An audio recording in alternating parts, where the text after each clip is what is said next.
Welcome to the deep dive. Yeah.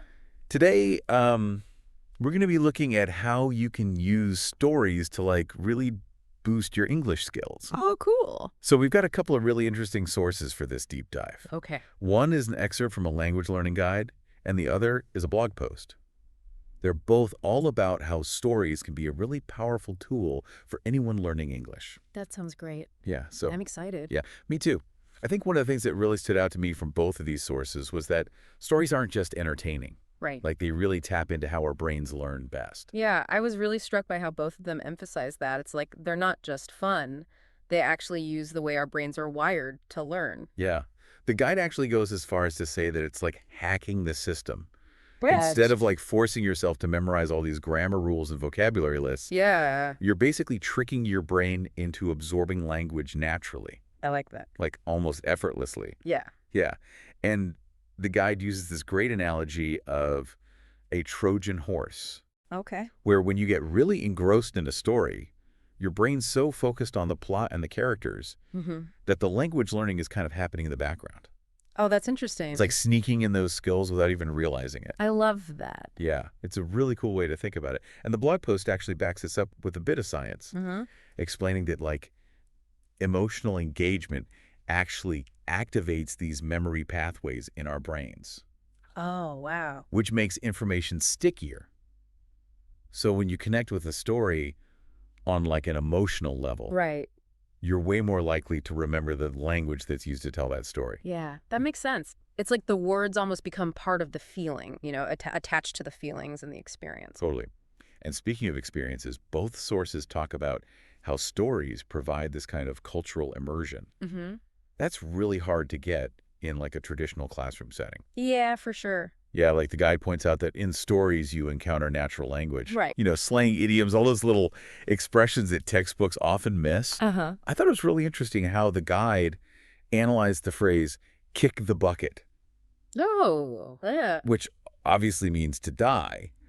But you would never know that just from looking at the individual words. Right. It's so weird when you think about it that way. Kick the bucket. Yeah, and the guide goes on to explain how this idiom probably originated from this kind of gruesome practice in the past, Right. where people who were about to be hanged would stand on a bucket, Oh, no. and then someone would kick the bucket away from under them. Oh, wow. So it's a pretty vivid example Yeah. of how language and culture are intertwined. Mhm. And you'd only really pick up on those nuances through authentic language use, which is Mhm. what you get in stories. That's fascinating. I never would have thought about that. I know, it's so interesting. So I'm already starting to see how reading or listening to stories Yeah. could be way more effective than just memorizing flashcards. The guide even claims that you can learn grammar without even realizing it. Really? Yeah, which sounds kind of crazy. But Yeah. How did that work?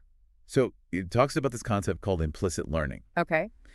Basically, when you're super into a story, your brain naturally starts to pick up on grammatical patterns Uh-huh. without you having to sit there and consciously analyze them. Wow. It's kind of like osmosis, where the knowledge just seeps in through repeated exposure. That makes sense. Yeah. The blog post gives this really cool example. Oh. The author talks about how we learned French by reading 20,000 Leagues Under the Sea. Wow. Okay. He started out needing a dictionary for every other sentence. I can imagine. But as he kept reading the vocabulary and the grammar just clicked, Oh, cool. it's like his brain started to intuitively understand how the language works. That's amazing. What's so interesting about that is it really shows how powerful immersion can be, even if you don't get every single word at first. The context of the story helps you figure out the meaning and absorb the grammar without even realizing it. Yeah, exactly. So we've covered how stories can help with vocabulary grammar, Right. even cultural understanding. But what about other aspects of language learning, like listening and speaking? Yeah. I know I personally struggle with understanding different accents, Yeah. especially when people speak quickly. Mm-hmm. I get that. So what do our sources say about that? Well, both of them actually suggest that stories, especially audiobooks, can be super helpful for improving your listening skills. Really? Yeah, the blog post makes a really good point about how audiobooks expose you to all kinds of different accents Okay. and speaking styles, which is really important if you're preparing for exams like the IELTS, where you're going to hear a range of accents. Yeah, that's true. Yeah. I'm already seeing how listening to stories could be a lot more engaging than those dry listening exercises you find in textbooks. Oh, yeah, for sure. It seems like you'd be so focused on what's happening in the story that you wouldn't even realize you're working on your listening comprehension. Exactly. The guide actually takes it a step further and Mm. talks about how stories can help you develop something called active listening. Active listening. Yeah, where you're not just passively hearing the words, Okay. but you're really trying to understand what they mean Right. and connect them to the context. So it's like a mental workout for your listening skills. Yeah, exactly. I like that. I am curious, though, what about speaking? Oh, that's a good question.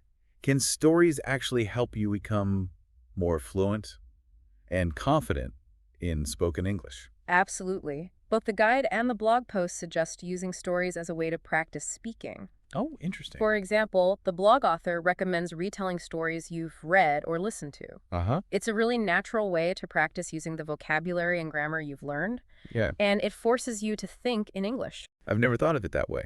Instead of just trying to come up with random sentences, Right. you have this framework to work with. Yeah, it's like you become the storyteller. I love that. And the guide also points out how listening to audiobooks can help you internalize natural rhythm and intonation, Oh, okay. which can make your spoken English sound smoother and more natural. Okay, so we've seen how stories can help us learn vocabulary, grammar, improve our listening, and even boost our speaking confidence. It's amazing. I'm starting to see how these sources view stories as this all-in-one language learning toolkit. They really are. And both of them go on to explore how stories can even help with your writing skills. Oh, wow.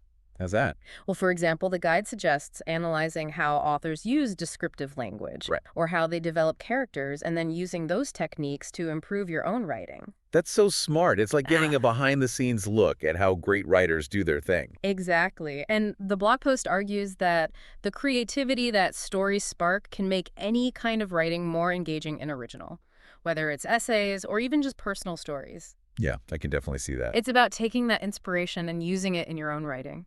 Yeah, and that's ultimately what both sources are emphasizing, right? Yeah. It's not just about learning English.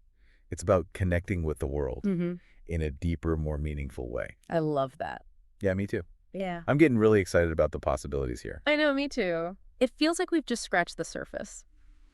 I think it's time to dive into some specific techniques for using stories to learn English. Yeah, What do you think? I'm all for it. Let's uncover those practical strategies and see how we can make this language learning journey both effective and enjoyable.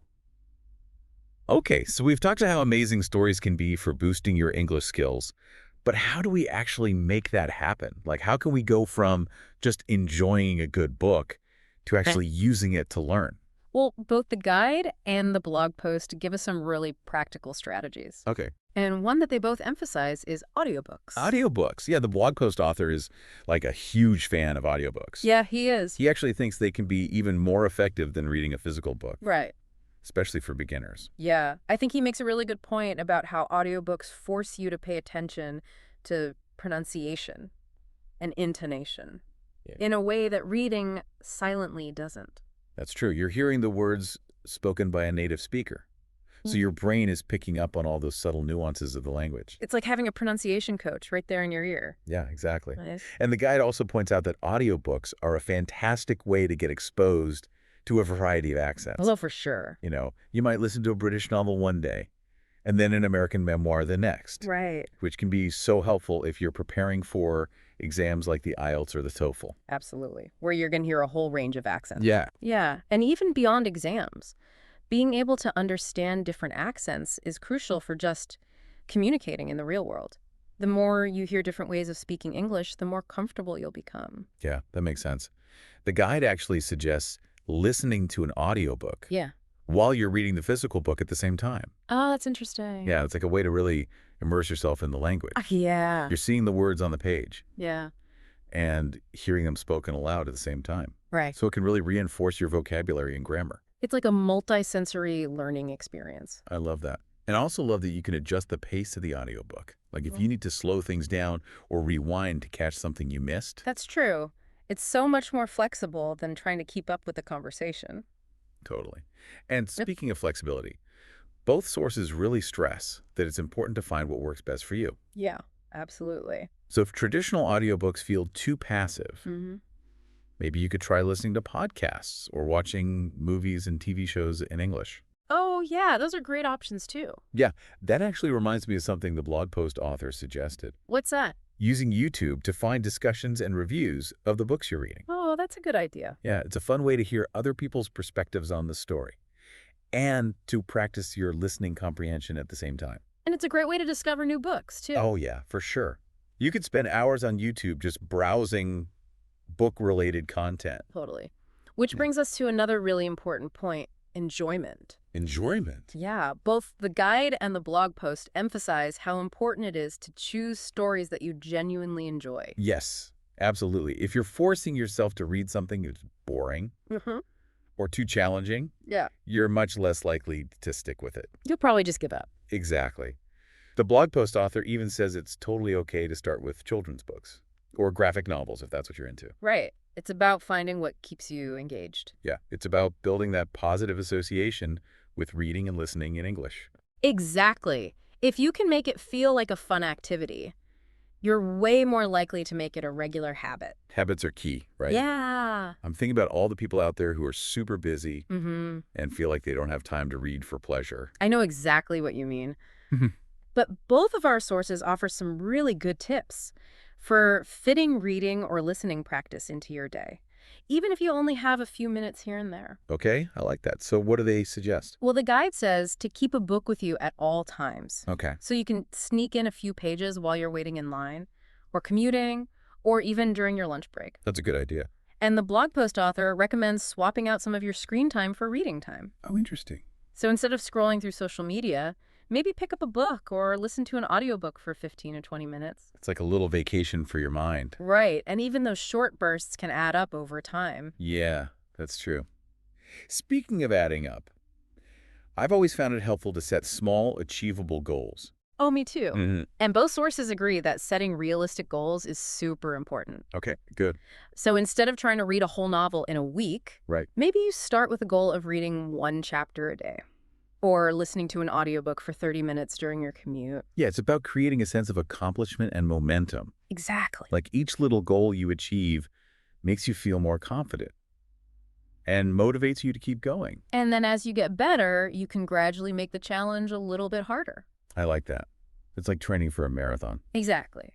You wouldn't expect to run 26 miles on your first day. No way. You have to start small and build up your endurance. And the same thing applies to learning a language. Makes total sense. And I think the blog post also makes a really good point about celebrating your progress along the way. Yes. Like every new word you learn, There. every chapter you finish, every time you understand a bit more of a conversation, those are all victories Absolutely. that are worth acknowledging. It's about shifting your perspective. Instead of focusing on what you haven't done yet, focus on how far you've come. Yeah, and I think that can make the learning process so much more enjoyable and sustainable. It really can. It's about reframing your mindset and finding joy in the journey, rather than just fixating on the destination. I love that. Okay, so we've talked about audiobooks, setting goals, finding time to read, choosing stories we love. Is there anything else we should be thinking about as we embark on this story-based language learning adventure? You know, there is one more strategy that both the guide and the blog post talk about. Okay. And it's something that can really make you understand and engage with the stories on a deeper level. Okay, I'm really curious now. What is this strategy that's so important? It's all about being really active when you're learning with stories. So both the guide and the blog post say you'll get a lot more out of it if you go beyond just reading or listening. You have to think about what you're taking in. So it's not just about letting the story wash over you. Right, you have to actively engage with it. Mm. And the guide suggests some ways to do this. Like one thing is to keep a reading journal. Oh, I love that idea. Yeah. I've actually done that before. It's really useful for writing down new words or phrases that I come across. Yeah, definitely. But I also used it to track my thoughts and reactions to the story as I was reading. Yeah, that's great. And that's exactly what the guide recommends. Yeah. It's not just about writing down the definition of a new word, but also trying to use it in a sentence yourself. Think about the different ways it can be used. Right. It's like you're really getting to know the word Exactly. and making it part of your own vocabulary. Yeah. And the blog post has another suggestion that's kind of similar. Oh, yeah? He says to try writing your own summaries or reviews of the stories you read or listen to. Oh, that's cool. So you're not just passively consuming the story. You're actively thinking about it and processing it. Exactly. It's a really good way to practice your writing skills, too. And it forces you to really think about the plot, the characters, the themes, all the important stuff. And it could be fun, too. Oh, definitely. Imagine, like, coming up with your own alternate ending to the story. Yeah. Or creating a backstory for one of the characters. Right. It's a great way to use your imagination. And both sources also talk about how beneficial it can be to talk about the story with other people. Oh, yeah, like a book club. Yeah, exactly. When you talk about a story with someone, it helps you think about it in a different way. Right. You might notice things you didn't see before or hear a different perspective on something. Exactly. Plus, it's a really good way to practice speaking English in a comfortable environment. Yeah, for sure. I Yeah. think that's a really good point. I know some people might feel a little shy about speaking English, but a book club is like a safe space to practice. Totally. And the blog post author suggests looking for online forums or groups where people are talking about books. Oh, that's a good idea. That way you can connect with people from all over the world who like the same books as you. Okay, so we've got all these great strategies to try, but I think it's important to remember that not everyone learns in the same way. Oh, you're absolutely right. The guide actually talks about that too. Okay. It says there's no one perfect method for learning a language. Right. What works for one person might not work for another. Exactly. So you have to experiment with different techniques and see what works best for you. Right. Like maybe someone loves listening to audiobooks, but someone else prefers reading a physical book and taking notes. Totally. It's all about finding what you enjoy and what helps you learn best. Yeah, it's like finding your own rhythm. Exactly. And I think the most important thing that both the guide and the blog post emphasize is to stay motivated and enjoy the process. Oh, yeah, for sure. Learning a language can be challenging, Mhm. but it shouldn't feel like a chore. It's like a journey, not a race. I love that. So it's important to embrace all the ups and downs, the challenges and the triumphs, and to celebrate every step of the way. I think that's a beautiful way to think about it.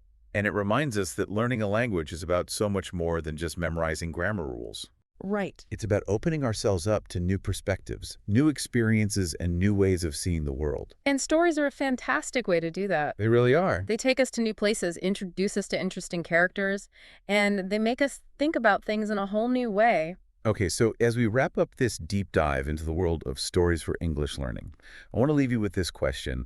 What stories will you choose for your language learning journey? What worlds will you explore? What voices will you listen to? The possibilities are endless. And remember, every story is an opportunity to learn, to grow, and to connect with the world in a new and exciting way. Happy reading, happy listening, and happy learning.